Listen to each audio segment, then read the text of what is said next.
ఓం శాంతి 25/2/2026 మధురమైన పిల్లలు, మీరు బ్రాహ్మణుల నుండి దేవతలుగా అవుతారు.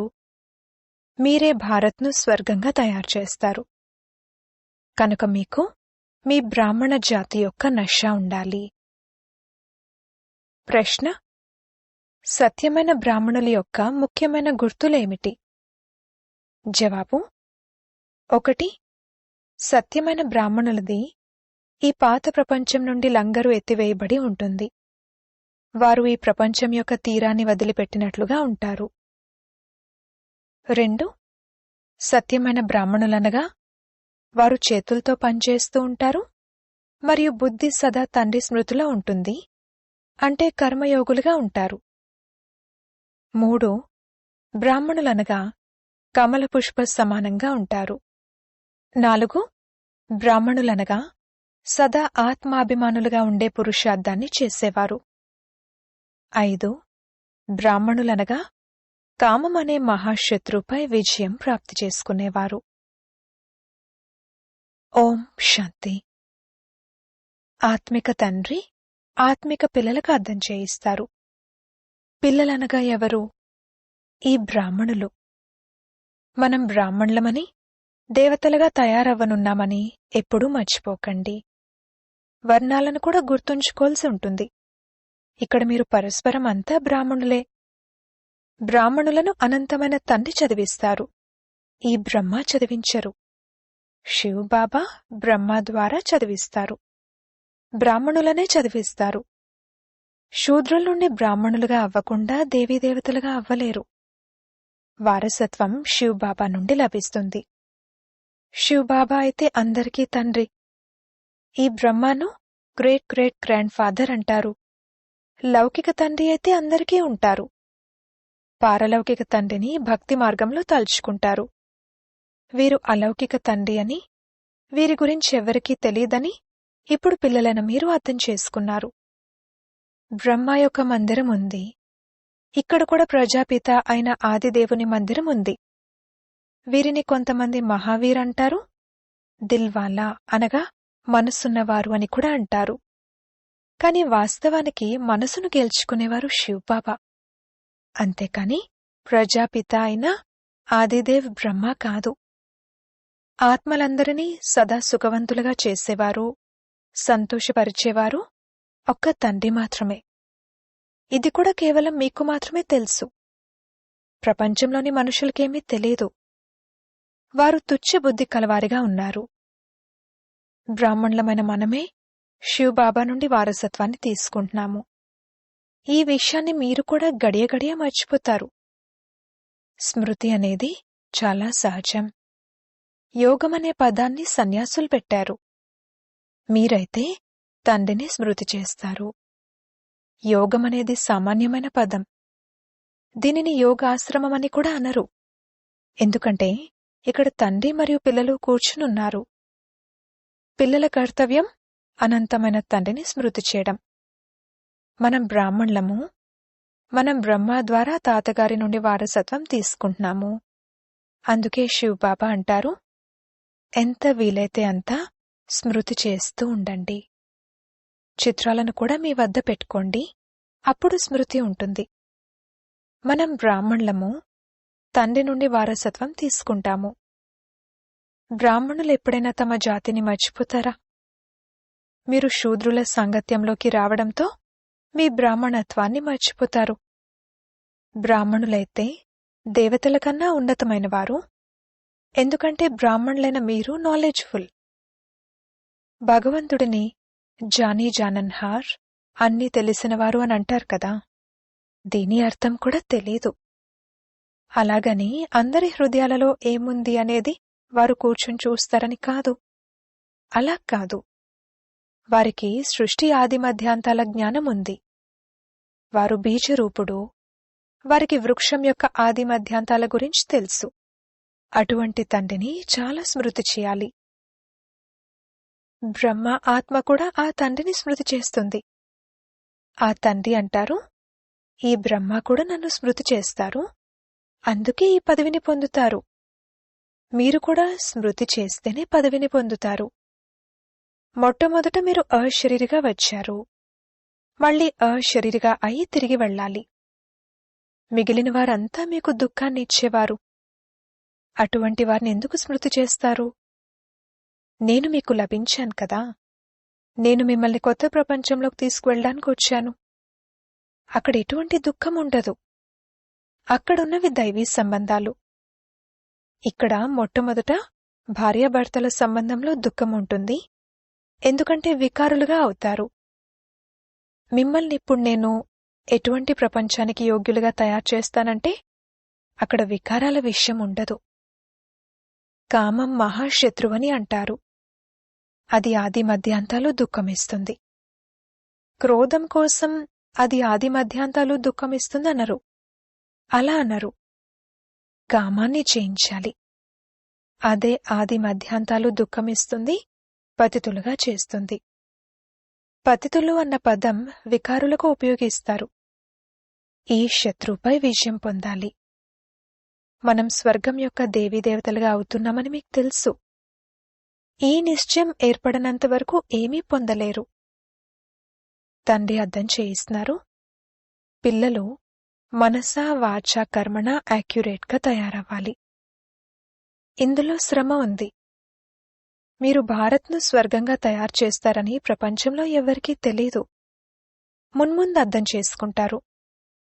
ఒకే ప్రపంచం, ఒకే రాజ్యం, ఒకే ధర్మం, ఒకే భాష ఉండాలని కోరుకుంటారు కూడా. సత్యుగంలో నేటికి 5000 సంవత్సరాల క్రితం ఒకే రాజ్యం, ఒకే ధర్మం ఉండేదని, దానిని స్వర్గం అంటారని మీరు అర్థం చేయించొచ్చు. రామరాజ్యం మరియు రావణరాజ్యం గురించి కూడా ఎవ్వరికీ తెలీదు. 100% తుచ్చబుద్ధి కలవారి నుండి ఇప్పుడు మీరు స్వచ్ఛమైన బుద్ధి కలవారిగా, నంబర్వార్ పురుషార్థానుసారంగా తయారవుతారు. తండ్రి కూర్చుని మిమ్మల్ని చదివిస్తారు. మీరు కేవలం తండ్రి మతంపై నడవండి. తండ్రి అంటారు, పాత ప్రపంచంలో ఉంటూ కమల పుష్ప సమానంగా పవిత్రంగా ఉండండి. నన్ను స్మృతి చేస్తూ ఉండండి. తండ్రి ఆత్మలకే అర్థం చేయిస్తారు. నేను ఈ కర్మేంద్రియాల ద్వారా ఆత్మలను చదివించడానికే వచ్చాను. ఆత్మలైన మీరు కూడా కర్మేంద్రియాల ద్వారా వింటారు. పిల్లలు ఆత్మాభిమానులుగా అవ్వాలి. ఇదైతే పాత చీచీ శరీరం. బ్రాహ్మణులైన మీరు పూజకు యోగ్యులు కారు. మీరు మహిమాయోగ్యులు. పూజకు యోగ్యులు దేవతలు. మీరు శ్రీమతంపై విశ్వాన్ని పవిత్రంగా స్వర్గంగా తయారు చేస్తారు. అందుకే మీకు మహిమ ఉంది. మీకు పూజ జరగడానికి లేదు. మహిమ కేవలం బ్రాహ్మణులైన మీకు మాత్రమే ఉంది, అంతేకాని దేవతలకు లేదు. తండ్రి మిమ్మల్నే శూద్రుల నుండి బ్రాహ్మణులుగా తయారు చేస్తారు. జగదంబ మరియు బ్రహ్మ మొదలైన వారి మందిరాలను నిర్మిస్తారు, కాని వారెవరు అనేది నిర్మించిన వారికి తెలీదు. జగత్పిత అయితే బ్రహ్మే కదా. వారిని దేవత అనరు. దేవతల ఆత్మ మరియు శరీరం రెండూ పవిత్రంగా ఉంటాయి. ఇప్పుడు మీ ఆత్మ పవిత్రంగా అవుతూ ఉంటుంది, శరీరం పవిత్రంగా లేదు. ఇప్పుడు మీరు ఈశ్వరుని మతంపై భారత్ను స్వర్గంగా తయారు చేస్తున్నారు. మీరు కూడా స్వర్గానికి యోగ్యులుగా అవుతున్నారు. సతోప్రధానంగా తప్పకుండా అవ్వాలి. కేవలం బ్రాహ్మణులైన మిమ్మల్ని మాత్రమే తండ్రి కూర్చొని చదివిస్తారు. బ్రాహ్మణుల వృక్షం వృద్ధి చెందుతూ ఉంటుంది. ఏ బ్రాహ్మణులైతే పక్కాగా అయిపోతారో వారు వెళ్లి తర్వాత దేవతలుగా అవుతారు. ఇది కొత్త వృక్షం. మాయా తుఫాన్లు కూడా వస్తాయి. సత్యుగంలో ఎటువంటి తుఫాన్లు రావు. ఇక్కడ మాయ తండ్రి స్మృతిలో ఉండనివ్వదు. బాబా స్మృతిలో ఉండాలని, తమో ప్రధానం నుండి సతో ప్రధానంగా అవ్వాలని మనం కోరుకుంటాము. అంతా స్మృతిపైనే ఆధారపడి ఉంది. భారత్ యొక్క ప్రాచీన యోగం ప్రసిద్ధమైనది. ఎవరైనా వచ్చి ప్రాచీన యోగాన్ని నేర్పించాలని విదేశీయులు కూడా కోరుకుంటారు. ఇప్పుడు యోగం కూడా 2 రకాలుగా ఉంటుంది. ఒక రకం వారు హఠయోగులు, రెండవ రకం వారు రాజయోగులు. మీరు రాజయోగులు. ఇది భారత్ యొక్క ప్రాచీన రాజయోగం. దీనిని తండ్రి నేర్పిస్తారు. కేవలం గీతలో నా పేరుకు బదులుగా శ్రీకృష్ణుని పేరు వేశారు. దాంతో ఎంత తేడా వచ్చేసింది. శివ జయంతి జరిగితే మీ వైకుంఠ జయంతి కూడా జరుగుతుంది. అక్కడ శ్రీకృష్ణుని రాజ్యం ఉంటుంది. శివబాబా జయంతి జరిగినప్పుడు గీతా జయంతి కూడా జరుగుతుందని మీకు తెలుసు. వైకుంఠ జయంతి కూడా జరుగుతుంది. అక్కడ మీరు పవిత్రంగా ఉంటారు. కల్పకృతం వలె స్థాపన చేస్తారు. ఇప్పుడు తండ్రి అంటారు, నన్ను స్మృతి చేయండి. స్మృతి చేయకపోతే మాయ ఏదో ఒక వికర్మ చేయిస్తుంది. స్మృతి చేయలేదంటే చెంపదెబ్బ తగులుతుంది. స్మృతిలో ఉంటే చెంపదెబ్బ తినరు. ఇక్కడ బాక్సింగ్ జరుగుతుంది. మన శత్రు మనిషేమీ కాదు, మన శత్రు రావణుడని మీకు తెలుసు. తండ్రి అంటారు, ఈ సమయంలో వివాహం చేసుకోవడమంటే నాశనం చేసుకోవడమే. ఒకరినొకరు నాశనం చేసుకుంటారు, పతితం చేసుకుంటారు. ఇప్పుడు పారలౌకిక తండ్రి ఆజ్ఞను జారీ చేశారు. పిల్లలు, ఈ కామం మహాశత్రు. దీనిపై విజయం పొందండి మరియు పవిత్రత యొక్క ప్రతిజ్ఞ చెయ్యండి. ఎవ్వరూ పతితంగా అవ్వకూడదు. జన్మజన్మలుగా మీరీ వికారాల వలన పతితంగా అయ్యారు. అందుకే కామం మహాశత్రు అంటారు. పతిత పావన రండి అని సాధు సన్యాసులందరూ అంటారు. సత్యుగంలో పతితులెవ్వరూ ఉండరు. తండ్రి వచ్చి జ్ఞానంతో సర్వులకు సద్గతినిస్తారు. ఇప్పుడందరూ దుర్గతిలో ఉన్నారు. జ్ఞానాన్నిచ్చేవారెవ్వరూ లేరు. జ్ఞానాన్నిచ్చేవారు ఒక్క జ్ఞానసాగరుడు మాత్రమే. జ్ఞానంతో పగలు ఏర్పడుతుంది. పగలు రాముడిది, రాత్రి రావణుడిది. ఈ పదాల యొక్క యథార్థమైన అర్థం కూడా పిల్లలైన మీరు అర్థం చేసుకుంటారు. కేవలం పురుషార్థంలో బలహీనంగా ఉన్నారు. తండ్రైతే చాలా మంచి రీతిలో అర్థం చేయిస్తారు. మీరు 84 జన్మలను పూర్తి చేశారు. ఇప్పుడు పవిత్రంగా అయ్యి తిరిగి వెళ్ళాలి. మీకైతే శుద్ధమైన అహంకారం ఉండాలి. ఆత్మలమైన మనం తండ్రి మతంపై ఈ భారత్ను స్వర్గంగా తయారు చేస్తున్నాము. ఆ స్వర్గంలో మళ్లీ రాజ్యం చేస్తాము. ఎంత కృషి చేస్తే అంతటి పదవిని పొందుతారు. రాజారాణులుగా అయినా అవ్వండి, లేదా ప్రజలుగా అయినా అవ్వండి. రాజారాణులుగా ఎలా తయారవుతారు అనేది కూడా మీరు చూస్తున్నారు. ఫాలో ఫాదర్ అంటూ ఉంటారు. అది ఇప్పటి విషయమే. ఈ మాట లౌకిక సంబంధం కోసం అనరు. ఈ తండ్రి డైరెక్షన్ ఇస్తున్నారు. నన్నొక్కరినే స్మృతి చేసినట్లయితే వికర్మలు వినాశనమవుతాయి. మనమిప్పుడు శ్రీమతంపై నడుస్తున్నామని మీరు భావిస్తారు. ఎంతో మందికి సేవ చేస్తారు. పిల్లలు తండ్రి వద్దకొచ్చినప్పుడు శివబాబా కూడా జ్ఞానంతో ఆహ్లాదపరుస్తారు. బ్రహ్మ కూడా నేర్చుకుంటున్నారు కదా. శివబాబా అంటున్నారు, నేను ఉదయాన్నే వస్తాను. అచ్చా, ఆ తర్వాత ఎవరైనా కలుసుకునేందుకొస్తే బ్రహ్మ అర్థం చేయించరా? బాబా, మీరొచ్చి అర్థం చేయించండి, నేను అర్థం చేయించలేను అని వీరంటారా ఏంటి? ఇవి చాలా గుప్తమైన గుహ్యమైన విషయాలు కదా. నేనైతే అందరికన్నా బాగా అర్థం చేయించగలను. శివబాబాయే అర్థం చేయిస్తారని, బ్రహ్మ అర్థం చేయించరని మీరెందుకిలా అనుకుంటారు? కల్పకృతం వీరు అర్థం చేయించారు కావుననే ఈ పదవిని పొందారని కూడా మీకు తెలుసు. మమ్మ కూడా అర్థం చేయించేవారు కదా.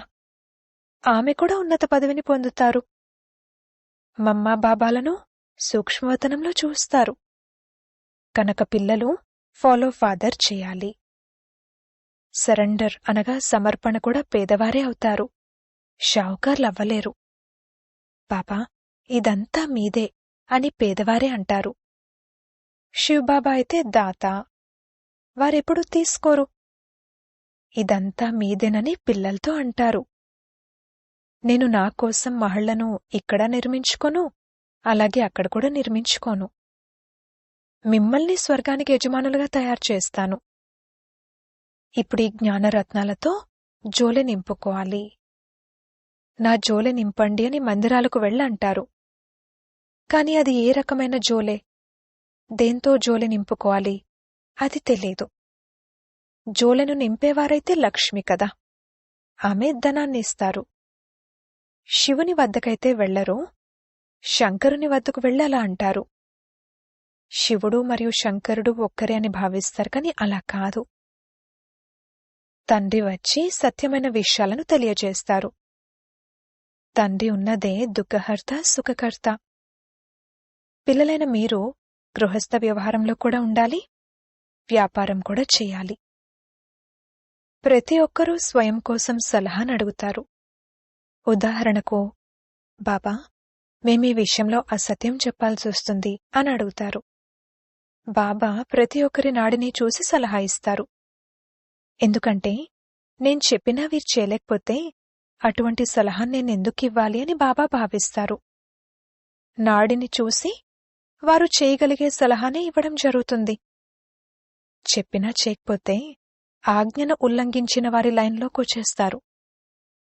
ప్రతి ఒక్కరికి తమ తమ లెక్కాచారాలుంటాయి. సర్జన్ అయితే ఒక్కరే, వారి వద్దకు రావాల్సుంటుంది. వారు పూర్తి సలహానిస్తారు. బాబా, ఈ పరిస్థితిలో మేమెలా నడుచుకోవాలి, ఇప్పుడేం చేయాలి అని ప్రతి ఒక్కరూ అడగాలి. తండ్రి స్వర్గంలోకైతే తీసుకువెళ్తారు.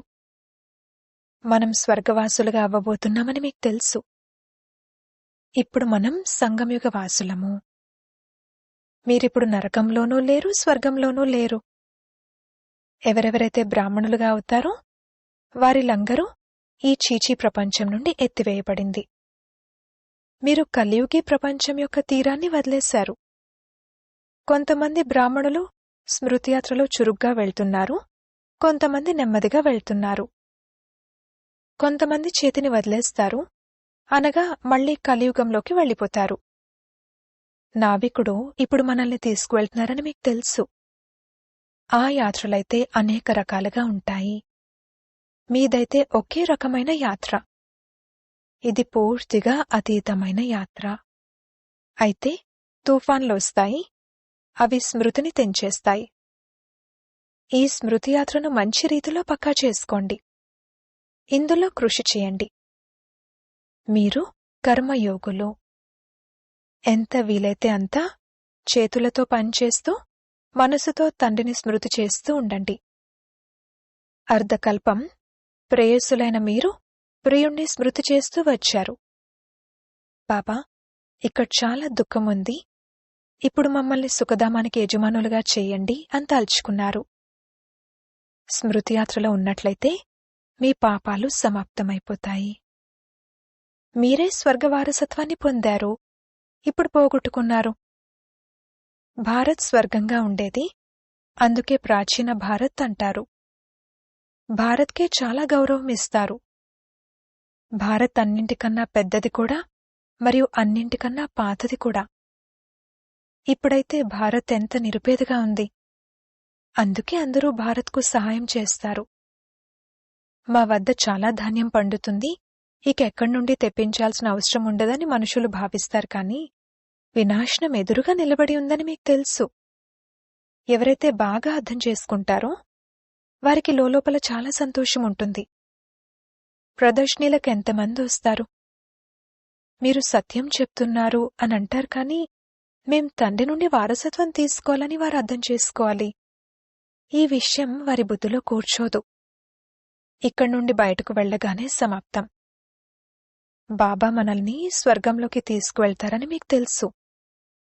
అక్కడ గర్భజైల్లోకి వెళ్లము, అలాగే స్థూలమైన జైల్లోకి వెళ్లము. ఇప్పుడు జైలు యాత్ర కూడా ఎంత సహజమైపోయింది. సత్యుగంలో ఎప్పుడూ జైలు ముఖం కూడా కనిపించదు, 2 జైళ్లు ఉండవు. ఇక్కడ ఇదంతా మాయ యొక్క ఆర్భాటం. పెద్ద పెద్ద వారిని సమాప్తం చేసేస్తారు. ఈరోజు చాలా గౌరవం ఇస్తారు, రేపా గౌరవం సమాప్తమైపోతుంది.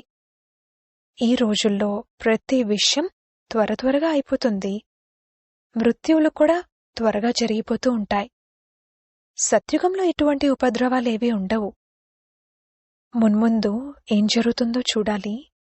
అది చాలా భయంకరమైన దృశ్యం. పిల్లలైన మీకు సాక్షాత్కారం కూడా కలిగింది. పిల్లల కోసం ముఖ్యమైనది స్మృతి యాత్ర. అచ్చా, మధురాతి మధురమైన సిక్కిలదే పిల్లలకు మాతాపిత బాప్దాదాల ప్రియ స్మృతులు మరియు గుడ్ మార్నింగ్. ఆత్మిక పిల్లలకు ఆత్మిక తండ్రి నమస్తే. ధారణ కొరకు ముఖ్య సారము. మొదటి పాయింట్, మనస వాచా కర్మణ చాలా చాలా యాక్యురేట్గా అవ్వాలి. బ్రాహ్మణులుగా అయ్యి శూద్రుల కర్మలేవి చేయకూడదు. రెండవ పాయింట్, బాబా నుండి ఏదైతే సలహా లభిస్తుందో దానిపై పూర్తిగా నడుచుకుంటూ ఆజ్ఞాకారులుగా అవ్వాలి. కర్మయోగులుగా అయి ప్రతి కార్యం చేయాలి. సర్వుల జోలెను జ్ఞానరత్నాలతో నింపాలి. వరదానము, డబల్ లైట్గా అయి కర్మాతీత అవస్థను అనుభవం చేసే కర్మయోగి భవ. ఏ విధంగా కర్మలోకి రావడం స్వాభావికమైపోయిందో అలా కర్మాతీతంగా అవ్వడం కూడా స్వాభావికమైపోవాలి. దీనికోసం డబల్ లైట్గా ఉండండి. డబల్ లైట్గా ఉండేందుకు కర్మలు చేస్తూ కూడా స్వయాన్ని ట్రస్టీగా భావించండి మరియు ఆత్మిక స్థితిలో ఉండే అభ్యాసం చేయండి. ఈ రెండు విషయాలపై అటెన్షన్ ఉంచడం ద్వారా క్షణంలో కర్మాతీతంగా మరియు క్షణంలో కర్మయోగిగా అయిపోతారు. నిమిత్త మాత్రంగా కర్మ చేయడానికి కర్మయోగిగా అవ్వండి, మళ్లీ కర్మాతీత అవస్థను అనుభవం చేయండి. స్లోగన్, ఎవరి హృదయమైతే విశాలంగా ఉంటుందో వారి కొరకు అసంభవ కార్యాలు కూడా సంభవం అయిపోతాయి. అవ్యక్త సూచనలు.